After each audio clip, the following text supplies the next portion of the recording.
Let me ask you something. What are you waiting for? A sign, a spark, a perfect moment to begin? Let me tell you the truth.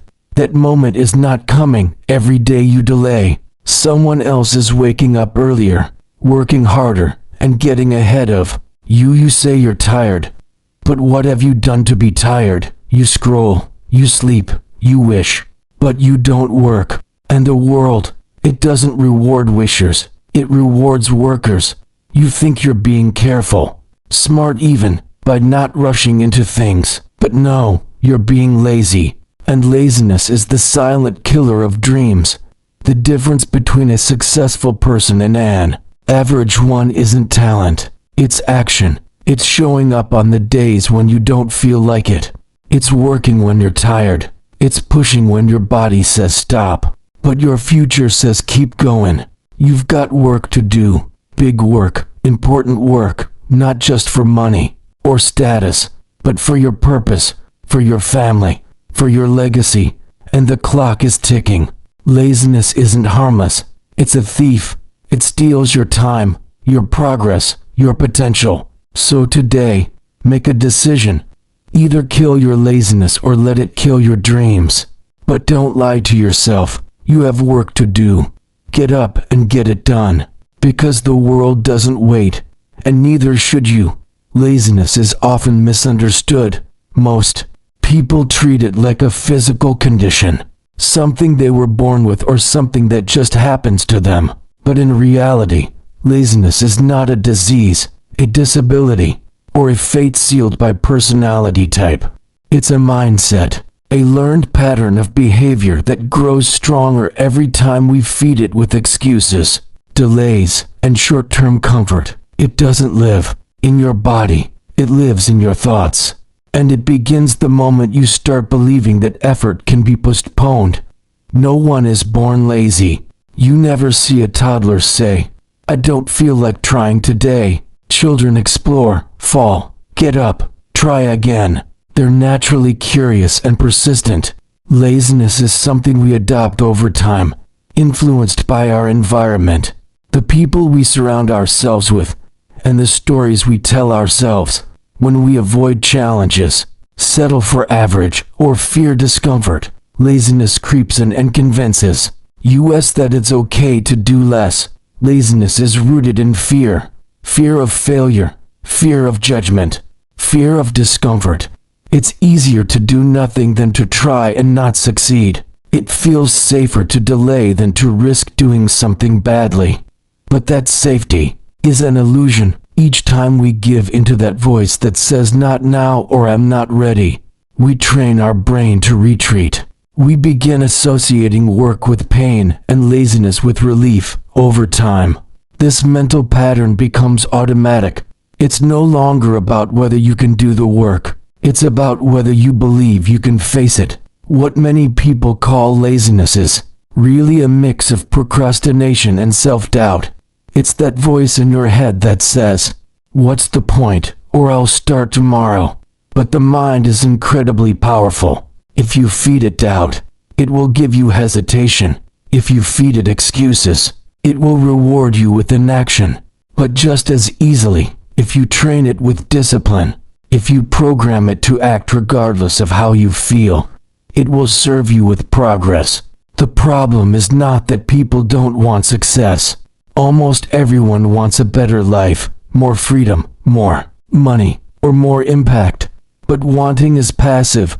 Action is what separates dreams from reality. Laziness lives in the gap between desire and discipline. And the longer you stay in that gap, the more comfortable you become with inaction. You rationalize it. You normalize it. You surround yourself with others who are just as complacent. And then you wonder why nothing changes. People often say, "I'm just not motivated." But motivation is unreliable. It comes and goes like the weather. You can't build a strong life waiting for motivation to arrive. You must act despite how you feel. You must move even when your mind screams for rest. That's not about physical energy. It's about mental commitment. You do not need more motivation. You need more movement. Start taking small steps and let discipline take the place of inspiration. What's dangerous about laziness as a mindset is that it becomes a habit, and like all habits, the longer it goes unchecked, the deeper it embeds itself into your identity. You stop seeing yourself as someone who's simply tired or unmotivated. You start labeling yourself as incapable, unworthy, or a failure. That mindset destroys ambition. It kills resilience. It convinces you that effort is useless. But the truth is, every small action, no matter how difficult, chips away at that false identity. Every time you do something hard when you don't feel like it, you're rewriting the story your mind has been telling you. People who break free from laziness don't have superhuman abilities. They've simply recognized that laziness is not who they are. It's a behavior they've allowed. And once they realize it's a mindset, they learn to challenge it, to push back, to prove it wrong. They replace excuses with execution. They understand that the path to success is built not in grand bursts of effort, but in consistent, uncomfortable choices. They stop negotiating with their feelings and start leading with their goals. One of the biggest misconceptions people have about success is that it begins with motivation. That somehow you need to feel inspired, excited, or emotionally driven to take action. But this belief is not only misleading, it's dangerous. It convinces people that they must wait before they work, that they need a lightning bolt of inspiration before they can start moving. In truth, success does not operate on your emotional schedule. It doesn't show up when you feel ready. It shows up when you act consistently, especially when you don't feel like it. Motivation is a fleeting emotion. It's unreliable. It comes and goes like a passing breeze. Some days you wake up energized, most days you don't. And if your progress depends on those rare days when everything feels right, then you've already lost most of the year. You cannot build a meaningful life or career based on something as unstable as motivation. The people who win, who truly build something lasting, are the ones who move forward regardless of whether they feel motivated or not. The truth is, motivation often comes after action, not before. You start working, and then you begin to feel motivated. You take one small step, and suddenly your brain lights up. You feel momentum. That momentum creates motivation, not the other way around. Waiting to feel good before you do something is like waiting for your muscles to grow before you go to the gym. It doesn't work that way. Success rewards action, not emotion. Look at the most disciplined people in the world: athletes, entrepreneurs, creators, leaders. They all have something in common. They've learned how to act in the absence of motivation. They've built systems, routines, and habits that carry them through the days when they feel tired, discouraged, or uninspired. They don't rely on emotion to get started. They rely on discipline to keep going. They've stopped asking themselves how they feel and started asking themselves what needs to be done. Success doesn't slow down to match your mood. It doesn't pause because you had a rough night's sleep, a bad day, or an argument with someone. The opportunity still moves forward. The clock keeps ticking. Your competitors are still grinding. Your dreams are still waiting. And the longer you wait for motivation, the further behind you fall. Every moment you sit back hoping for a spark of inspiration, someone else is putting in the reps, gaining the experience, and stacking the wins. People often say, "I'm just not motivated lately." But that's the wrong question. The better question is, what did I do today regardless of how I felt? Because success is not about your feelings. It's about your follow-through. If you show up only when you feel like it, you'll never be consistent. And without consistency, success becomes nearly impossible. High achievers understand this. They know that showing up, especially when it's hard, is the difference between average and extraordinary. This mindset shift from waiting for motivation to taking immediate action, is critical. It rewires your brain. It builds mental toughness. It teaches you that work is not negotiable, that your goals don't care how you feel today, that the only thing that matters is what you do.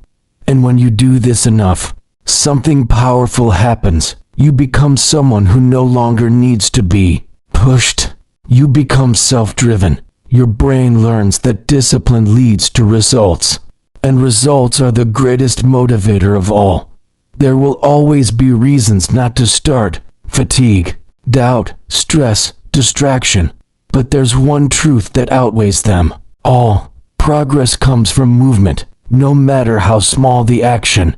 Each one is a vote for your future. And when you stop waiting for perfect moments and start creating them through action, everything begins to shift. The work compounds, the results show up, the confidence builds, and slowly, your identity evolves. You're no longer the person who needs to be motivated. You're the one who moves regardless.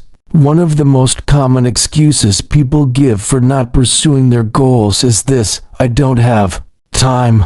It's repeated so often that it has become a convenient way to avoid taking responsibility. But this excuse rarely holds up under scrutiny. The truth is, you do have time. You've always had time. What you lack is not time itself, but control over how you spend it. Time is not the issue. How you manage it is. Everyone is given the same 24 hours in a day. The difference between someone who makes progress and someone who stays stuck lies in what they choose to prioritize. Time is not something you find, it's something you allocate. And when you say you don't have time, what you're really saying is, this isn't important enough to me right now. That's a truth most people don't want to admit because it forces them to confront the fact that their inaction is a choice. If you were to track every minute of your day, you'd quickly realize how much time slips through your fingers unnoticed. Hours spent scrolling on social media, binge-watching shows, re-watching content that adds nothing to your growth, constantly checking your phone, aimlessly browsing the internet, overthinking without action. This is where your time is going. And then, at the end of the day, you tell yourself you didn't have enough of it. But the issue isn't scarcity, it's mismanagement. The modern world is full of distractions, and if you don't learn to control your focus, your time will be consumed by things that don't matter. Notifications, entertainment, gossip, and instant gratification pull your attention in every direction. You begin each day with good intentions, but your attention is scattered before you even get started. And because you never intentionally claim your time, it gets hijacked by whatever is loudest, not what is most meaningful. People who get things done are not superhuman.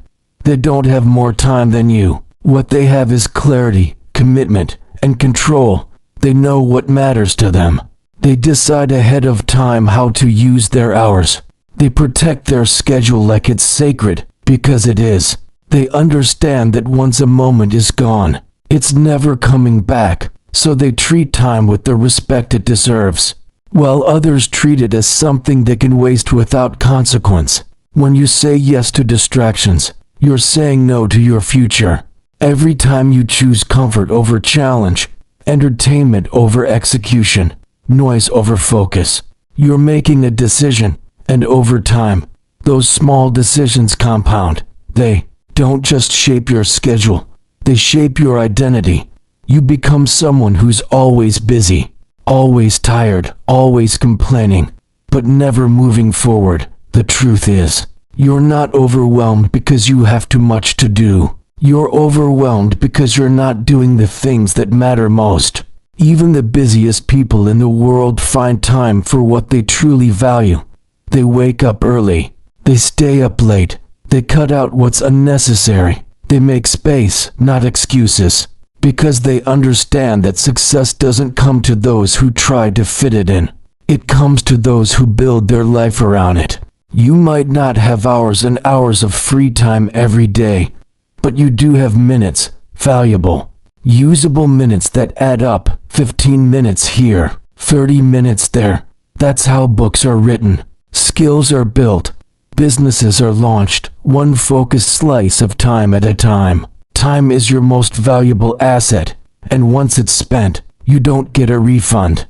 You wouldn't throw money in the trash, yet every day people throw away their time as if it's worthless. They wait for perfect conditions, better moods, more inspiration, or a new week to begin before they act. But every delay is a decision to stay where you are. And in a world full of noise and distraction, intentional time management is the only way to break free from average results. At the beginning of any journey, there's often someone there to guide you, a teacher, a mentor, a parent, a coach, a boss. These people play a crucial role in our growth. They support us, challenge us, and push us to go further than we think we can. But that kind of external push doesn't last forever. At some point, the training wheels come off, the cheering stops, the reminders fade, and the responsibility to keep going, to keep improving, to keep striving falls entirely on you. It's easy to stay on track when someone is holding you accountable, when you know someone is watching, evaluating, or depending on you. There's pressure to perform, but true growth begins when no one is watching, when the applause is gone. The deadlines are self-imposed, and the motivation must come from within. The people who succeed in the long run are not the ones who always needed a push. They're the ones who eventually learned how to push themselves. Relying on others to keep you moving can only take you so far. External motivation is helpful, but it's temporary. It's not designed to last a lifetime.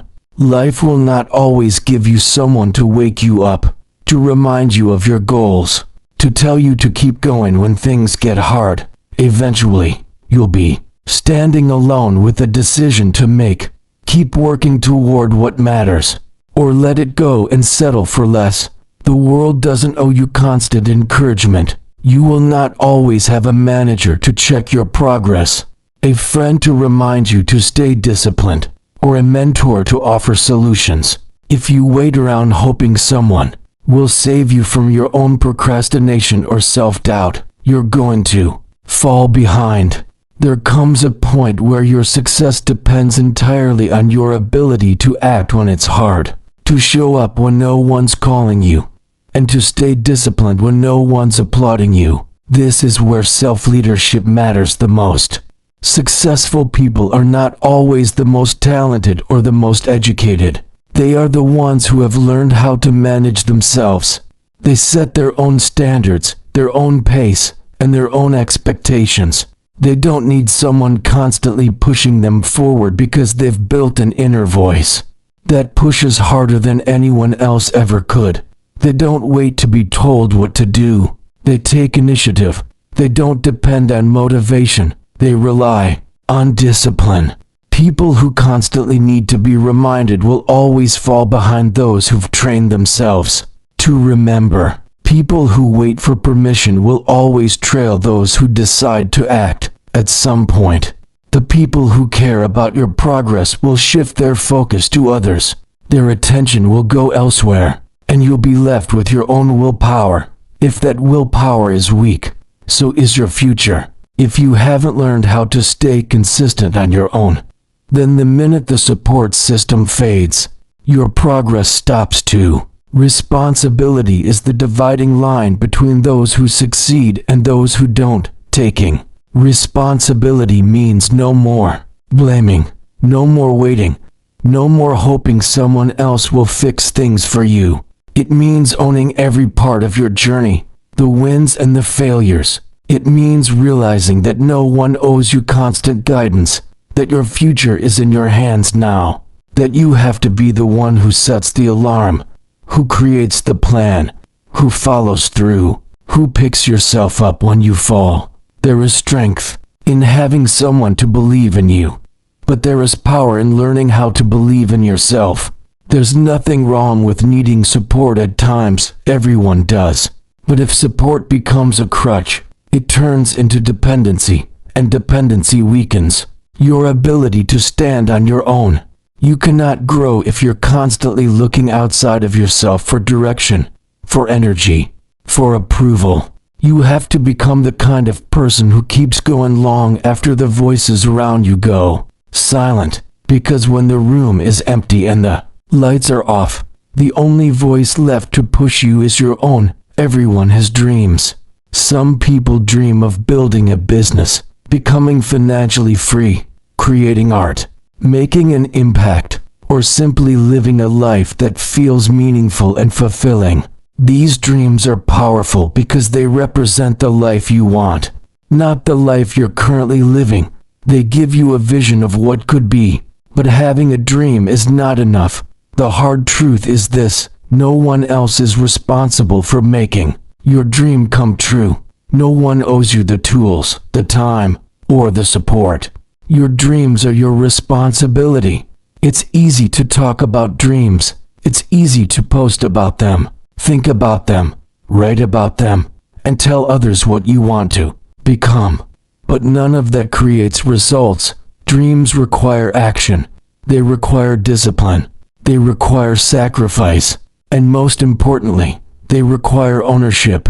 The moment you expect someone else to do the work for you, you've already lost control. The moment you believe the world owes you something, because your dream is big or noble or hard, you've already given up your power. No one will chase your goals for you. People may encourage you. They may cheer you on. They might believe in you, but they will not walk the path for you. They have their own lives, their own struggles, their own dreams, and while support is valuable, it is never a substitute for personal responsibility. Waiting for others to carry your burden is a slow death for your ambition. If it matters to you, then it must be you who does the work. Blaming your circumstances, your past, your lack of resources, or the people around you does not move you forward. Those things may make the journey harder, yes, but they do not make it impossible. Many people have succeeded starting with less than what you have right now. The difference is not the hand they were dealt, it's what they did with it. Your dream is not someone else's job to complete. It's your job to fight for it every single day, with whatever you have. Responsibility means waking up early even when you're tired. It means putting in extra effort when no one is watching. It means staying focused when others are distracted. It means doing things you don't want to do because they move you closer to your goal. It means creating opportunities when none are handed to you. It means staying committed even when the process is lonely, uncertain, or slow. It means choosing long-term fulfillment over short-term comfort. Too often, people wait for perfect conditions. They want more time, more energy, more confidence, more support. They think, I'll start when I'm ready. But dreams don't come to the ready. They come to the responsible. The people who act despite fear, who show up when it's hard, who try again after failing. The ones who understand that success is not about how you feel. It's about what you do. If you keep waiting for someone to believe in you more than you believe in yourself, you'll be waiting forever. If you keep expecting life to make your path easier, you'll stay stuck. No one is going to come knock on your door and hand you your dream. It doesn't work that way. Every breakthrough, every step forward, every win you'll ever experience will be the result of what you chose to do when it was time to act. Your dream is like a seed. It has potential, but only if you plant it, water it, and protect it. If you leave it sitting on the table, hoping someone else will come by and grow it for you, it will die where it stands. The dream will stay a dream, and you'll spend your life wondering what could have been. Responsibility means picking up the seed and doing the work required to make it grow. No shortcuts, no excuses, no passing the weight to others. In conclusion, laziness is not a physical limitation. It's a mental choice. It's the habit of choosing comfort over progress, distraction over discipline, and excuses over execution. The truth is, you already have everything within you to take action. You have the time, the potential, and the opportunity. But until you take full responsibility for your effort and your future, you'll stay stuck in the same cycle of regret and delay. No one is going to do the work for you. No one is going to drag you out of bed, build your dreams, or make your life meaningful without your own consistent effort. The world owes you nothing, but you owe everything to yourself. If you want change, you have to move. If you want success, you have to sacrifice. If you want growth, you have to break your own limits. Laziness will destroy your dreams silently if you let it, but you have the power to stop it today. Choose discipline over distraction. Choose action over avoidance. Your goals are waiting, but they won't wait forever. It's time to get up, stop making excuses, and start doing the work.